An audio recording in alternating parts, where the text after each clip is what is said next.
City post live. मैं हूँ सृष्टि राज। बिहार में चुनाव का समय है और इस बीच सभी पार्टियां अब चुनाव में अपने उम्मीदवारों का नामों का चयन करना शुरू कर दिया है। इसी कड़ी में अब बीजेपी ने भी प्रदेश चुनाव समिति का गठन कर अपने चुनावी और जो उम्मीदवार है उनका नाम तय करने के लिए गठन कर दिया है। क्या है ये पूरा मामला और कौन कौन है इसके सदस्य, इसके ऊपर जानकारी देंगे चीफ एडिटर श्रीकांत प्रत्युष। तो सर, कौन कौन है इस प्रदेश चुनाव समिति में? देखिए, अभी तो सीटों का बंटवारा हुआ है या नहीं कहा नहीं जा सकता, क्योंकि अभी जी। तक औपचारिक ऐलान नहीं हुआ है। लेकिन अब तो 7-8 तारीख को चुनाव आयोग चुनाव की तारीखों का भी ऐलान कर देगा। जी। और चुनाव आयोग की टीम पहुंची हुई है कल से पटना में। आज राजनीतिक दलों के साथ विचार विमर्श हुआ, सभी दलों ने अपना अपना सुझाव भी दिया है। जेडीयू ने कहा कि एक फेज में ही चुनाव करा देना चाहिए, क्योंकि बिहार में अपराध नहीं है और नक्सल समस्या नहीं है। एक फेज में ही करा दीजिए, एक ही दिन में करा दीजिए, ताकि लोगों को परेशानी नहीं होगी। बीजेपी ने कहा कि 2 फेज में हो जाना चाहिए। और चिराग पासवान की पार्टी ने भी लिख कर दिया है कि 2 या 3 फेज में चुनाव कराइए, लेकिन सुरक्षा के पुख्ता प्रबंध होने चाहिए। और जिस बूथ पर 1000 से ज़्यादा वोटर हैं, वहाँ 800 घटाकर किया जाए, मतलब एक बूथ पर ज़्यादा लोड न दिया जाए। चिराग पासवान की पार्टी ने मांग किया है। और इस बीच बड़ी खबर आ रही है कि बीजेपी ने भी उम्मीदवारों के चयन का काम तेज कर दिया है। और बीजेपी की तरफ से प्रदेश चुनाव समिति के सदस्यों का नाम का ऐलान हो गया है। डॉक्टर दिलीप कुमार जायसवाल जो प्रदेश अध्यक्ष हैं, उनका नाम पहले नंबर पर है। दूसरे नंबर पर हैं सम्राट चौधरी, जो डिप्टी सीएम है और पूर्व प्रदेश अध्यक्ष हैं। तीसरे नंबर पर हैं विजय कुमार सिन्हा, जो डिप्टी सीएम हैं। और चौथे नंबर पर श्री राधा मोहन सिंह का नाम है। और पाँचवें नंबर पर गिरिराज सिंह हैं। छठवें नंबर पर नंदकिशोर यादव हैं। सातवें नंबर पर नित्यानंद राय जी हैं। और आठवें नंबर पर मंगल पांडे हैं। इसी तरह से डॉक्टर संजय जायसवाल को भी जगह मिली है। श्री भिखू भाई दलसानिया को जगह मिली है। और श्री रविशंकर प्रसाद, जो सांसद हैं पटना के, वो भी इस समिति में हैं।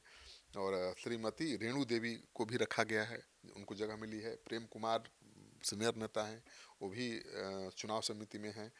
और श्री जनक चमार और श्री प्रेम रंजन पटेल भी हैं। तो ये बहुत महत्वपूर्ण समिति है। उम्मीदवारों के नाम पर अंतिम मुहर इसी समिति की लगेगी। अगर ज़्यादा सदस्य जिस उम्मीदवार के पक्ष में होंगे, उन्हीं को टिकट मिलेगा। अब पदेन सदस्य के बारे में आपको सवाल उठ सकता है, तो एक पदेन सदस्य भी बनाया गया है श्रीमती धर्मशिला गुप्ता को, जिनको बीजेपी ने राज्यसभा भेजकर सबको चौंका दिया था। अति पिछड़ा समाज से आती हैं, तो उनको राज्यसभा बीजेपी ने भेजकर सबको चौंका दिया था। उनको भी भरोसा नहीं हो रहा था कि उनको राज्यसभा बीजेपी ने भेज दिया या कभी भेज सकती है। रोने लगी थी जब उनको पता चला कि राज्यसभा भेजने का फैसला लिया गया है, तो रोने लगी कि अरे बाप, पार्टी ने इतना बड़ा काम कर दिया, हमको तो उम्मीद ही नहीं थी। तो जिस चीज़ की उम्मीद नहीं थी उनको मिला। सर, तो और भी विशेष सदस्यों के भी नाम है इस लिस्ट हाँ, विशेष आमंत्रित सदस्य भी हैं। श्री विनोद तावड़े हैं, जो बहुत महत्वपूर्ण भूमिका में है, प्रभारी हैं।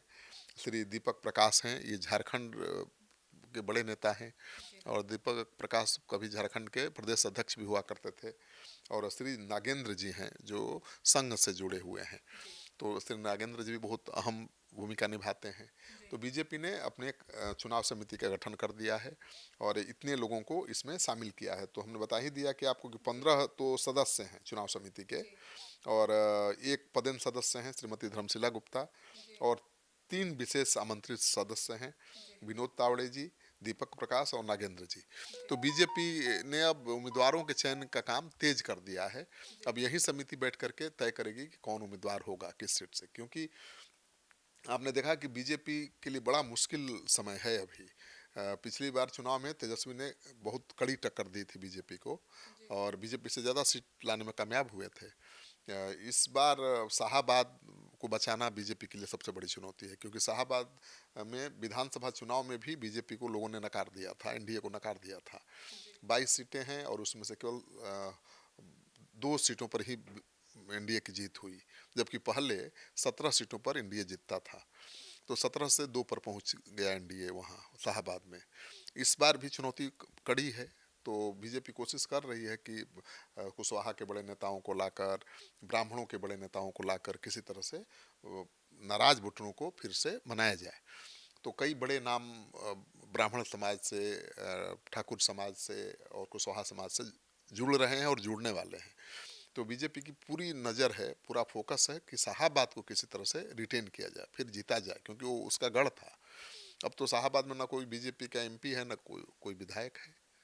2 विधायक हैं और एक उपचुनाव हुआ तो सुनील पांडे के बेटे जीते हुए हैं तरारी से, 3 हैं।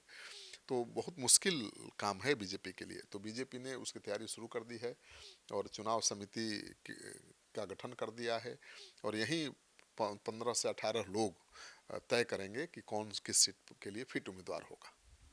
तो सुना आपने, तो अब जल्द ही अब बीजेपी भी अपने उम्मीदवारों की भी लिस्ट जल्द शामिल करेगी।